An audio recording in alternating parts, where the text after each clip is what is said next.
हर किसी को इस चीज का इंतजार है कि कब उसका टाइम आएगा। 20 की उम्र हो गई यह सोचते सोचते कि अपना टाइम आएगा। कब उम्र 30 और 50 को पार कर गई ये सोचते सोचते कि अपना टाइम आएगा। आधी उम्र इंतजार में बीत गई और एक दिन सीने में दर्द उठा। फिर डॉक्टर ने आकर कहा कि आपका टाइम आ चुका है, अब आप आखिरी सांसें गिन रहे हो। उन सभी लोगों को बुला लीजिए जिनसे आप अंतिम समय में मिलना चाहते हो, क्योंकि आपका टाइम आ गया है। और कहानी यहीं पर खत्म हो जाती है दोस्तों। इससे हम लोगों को ये सीखने को मिलता है कि जिंदगी में इंतजार नहीं, मेहनत करना होगा। किसी का टाइम आता नहीं, लाना पड़ता है। और जो फिजूल की बातों में उलझे रहते हैं उनका टाइम आता नहीं, सिर्फ जाता रहता है। दोस्तों, बिहार के देव मिश्रा का नाम आपने शायद नहीं सुना होगा, लेकिन ये एक ऐसी शख्सियत है जिससे हम लोग बहुत कुछ सीख सकते हैं। वो लड़का जिसने एक ट्रेन हादसे में अपने दोनों पैर खो दिए और साथ में वो सारी उम्मीदें खो दी जो उसे अपनी जिंदगी में से थी। किसी भी इंसान के लिए ऐसा हादसा उसका जिंदगी बर्बाद करके रख देता है। फिर भी देव ने हार नहीं मानी। कुछ अपनों ने साथ दिया और कुछ अपनों ने साथ छोड़ दिया, लेकिन उनकी माँ हमेशा उनके साथ रही।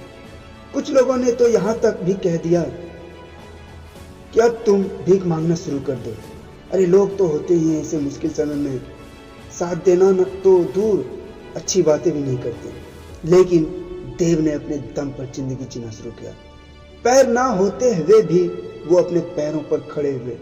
उन्होंने हार नहीं मानी और आज वो काफी ज्यादा फेमस है। देव मिश्रा हम सबसे और हम सबके लिए एक मिसाल है।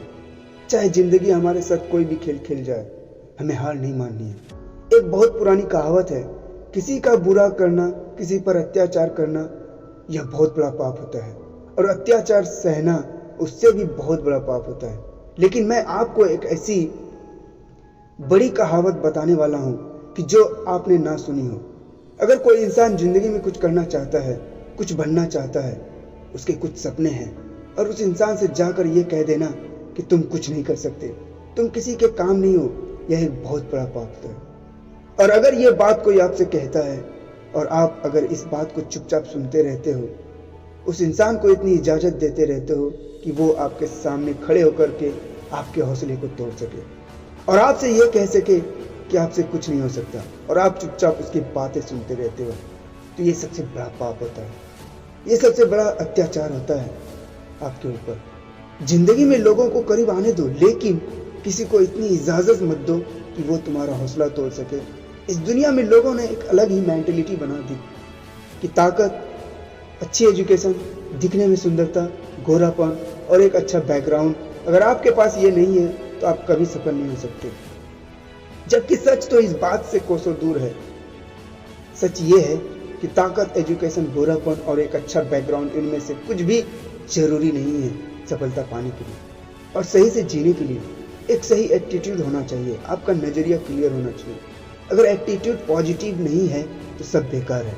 अमीर से अमीर आदमी भी एक दिन गरीब हो जाता है, सड़क पर आ जाता है, अगर उसका एटीट्यूड गलत होता है तो। और सड़कों पर खाक चलने वाले भी करोड़ों में खेलते हैं अगर उनका एटीट्यूड सही होता है, क्योंकि वो किसी पर निर्भर नहीं करता, ना आर्थिक तौर पर और ना ही भावनात्मक तौर पर। क्योंकि याद रखना, अगर आप किसी पर डिपेंड हो जाओगे और उस व्यक्ति को ये बात समझ में आ जाती है तो फिर वो आपकी जिंदगी का मालिक बन जाता है। वो आपको ब्लैकमेल कर सकता है, वो आपको जब चाहे तब दबा सकता है, क्योंकि वो बहुत अच्छे से जान चुका होता है कि आपकी जिंदगी की डोर उसके हाथ में होता है। ना अपनी जिंदगी की डोर किसी इंसान के हाथ में दो और ना ही अपने मन के हाथ में दो, क्योंकि ये जो तुम्हारा मन है ना, ये तुम्हारा सबसे बड़ा दुश्मन है। इसलिए हमेशा किसी और की नज़र से खुद की जिंदगी को देखो और जो सही लगता है वो डिसीजन लो। मन तो कभी करेगा ना और कभी नहीं करेगा। मन के चक्कर में ना जाने कितने लोग टूट गए, लूट गए, बर्बाद हो गए। तो हमेशा अपनी जिंदगी को दूसरे की दृष्टि से देखो और वो निर्णय लो आपके लिए सही हो, और अपने हर कदम को, अपने आने वाले हर काम को एक रहस्य रहने दो लोगों के लिए। दुनिया को सिर्फ नतीजे दिखाओ।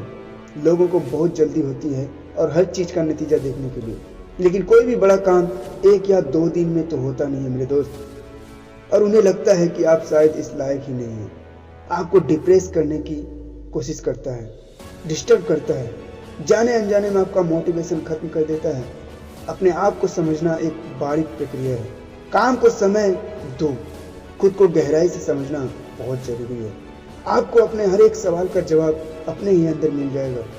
देखो, इस दुनिया में हर इंसान की प्रवृत्ति एक जैसी होती है। थोड़ी सी कठिनाई आ जाती है तो रोने लगते हैं, सोचने के बजाय दूसरों पर थोपना शुरू कर देते हैं। मन में तरह तरह के विचार अपनाने लगते हैं कि काश मैं एक अमीर इंसान के घर पैदा होता तो शायद मुझे जिंदगी में इतनी मेहनत ना करनी पड़ती, इतनी परेशानियां ना उठानी पड़ती। लेकिन वो ये बात नहीं समझते कि वो कितना खुशनसीब है जो आज की सुबह जिंदा उठे। ना जाने कितने इस दुनिया में बदनसीब लोग थे जिन्होंने आज की सुबह का सूरज नहीं देखा। अगर तुम ऐसे सपने देखते हो कि तुम्हें कोई गड़ा हुआ खजाना मिल जाएगा तो तुम्हारी किस्मत एकदम से चमक जाएगी, वाकई में तुम एक नंबर के स्वार्थी हो, मूर्ख हो और आलसी इंसान हो। देखो, तुम्हारा जन्म कहाँ हुआ ये तुम्हारे हाथ में नहीं था। अब तक जो तुम्हारे साथ था वो तुम बदल नहीं सकते, लेकिन आगे की जिंदगी तुम्हारे हाथ में है और उसको सिर्फ एक इंसान बदल सकता है, वो आप खुद हो। इतिहास कहता है कि कल सुख था, विज्ञान कहता है कि कल सुख होगा, लेकिन अगर मन सच्चा और दिल अच्छा हो तो याद रखिए आपकी जिंदगी में हर रोज सुख होगा। तो अपनी जिंदगी में आगे बढ़ो, समय के साथ खुद को बदलो, खुद को इम्प्रूव करो, क्योंकि जिंदगी के हाथ नहीं होते, लेकिन कभी कभी वो ऐसा थप्पड़ मारती है जो पूरी उम्र याद रहता है। तो अपनी समस्याओं से डरने के बजाय समाधान ढूंढो। भागवत गीता में भी लिखा है कि जिस समय कोई समस्या जन्म लेती है उसके साथ ही उसका समाधान जन्म लेता है, लेकिन आप उस समस्या को लेकर रोते रहते हो। अगर आप उन समस्याओं के समाधान पर ध्यान लगाओगे तो जीवन और भी ज्यादा आसान हो जाएगा। तो जो आज करूंगा कल करूंगा रोज कहते रहते हो, उन सब से बाहर निकलो मेरे दोस्त, और जो में तुम्हें बनना है उसके लिए उठो और आज से ही मेहनत करना शुरू कर दो। क्योंकि लोग मेहनत को नहीं देखती, वो नतीजे देखते हैं, लेकिन तुम्हें मेहनत करना है नतीजे को दिखाने के लिए। इंप्रूव कर डालो मेरे दोस्त, चीर डालो, फाड़ डालो और अपने आप को उस मेहनत की आग में झोंक दो ताकि नतीजा अपने आप दिखने लग जाए। अगर बात समझ में आई हो तो दोस्तों इस वीडियो को शेयर करना, अपने दोस्त के साथ, अपने साथी के साथ जरूर शेयर करना दोस्तों।